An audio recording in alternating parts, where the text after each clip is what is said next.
not sure where the mountain starts, so I will move back a little bit, And we move back, and then God says, the Bible says that God comes down on the mountain. The whole mountain is covered in thick darkness, and rumblings like thunder, and lightning flashes, and his voice is like the sound of a trumpet, and the whole thing is shaking. It's pretty cool.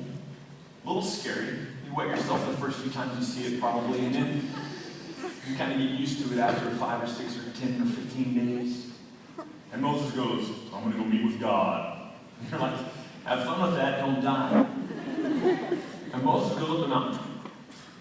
And then at some point, you lose sight of him because you don't have binoculars yet because they haven't been invented. And doing this can only help so much.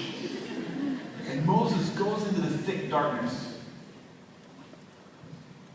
And you're like, I wonder what he's going to tell us. It's going to be pretty cool. And after you've waited for about 15 hours, you're like, oh, is the snack shack open? We don't have a snack shack. We're in the desert, right? Have the quail flown in yet? I'll tell you what, I'm going to go to bed. You keep watch.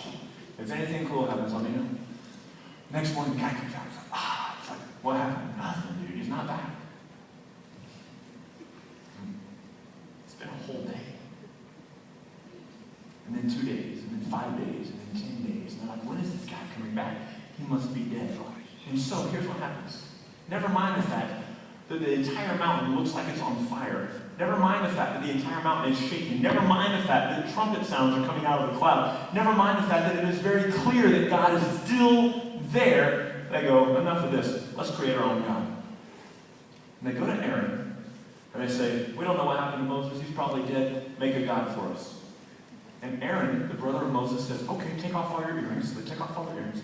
He throws it in the fire, brings the gold out, hammers it, and makes it into a golden cow.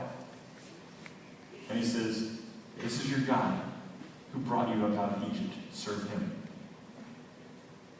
I would like to think that if I had been there and I was standing in the front, and Aaron comes out with the golden cow and says, this is your God who led you out of Egypt. Serve him. Because up to this point, a pillar of fire, like this tower of fire, had been leading the people at night, and a pillar of cloud had been leading people up during the day. Like you can see it from way in the back.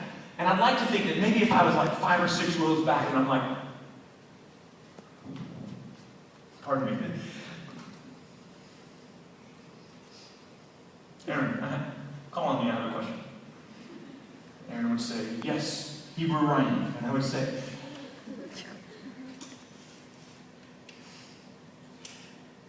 I remember it somehow bigger and more fiery and stuff instead of like a little cute golden cow. I'm just saying. I remember it differently. And yet what do the people do? They bow down and they start to worship him. So hear me say this. God has come and rescued them from Egypt. They're like, yay, God. And then God says, get rid of all the gods of the Egyptians. And they're like, I'm not quite ready to do that yet. And then they see God do all these other miracles, all these other powerful signs. But then Moses, their leader's gone for a few days. And they're like, you know what? Let's just make up a new God.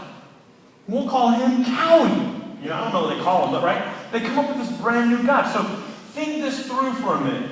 Are these people really committed to God? No. In fact, Moses does come down. He's up there for 40 days. He comes down. They live by the mountain. They live by the mountain for an entire 9 months. And they're building the tabernacle of the Lord. And let me show you something. In Leviticus 17,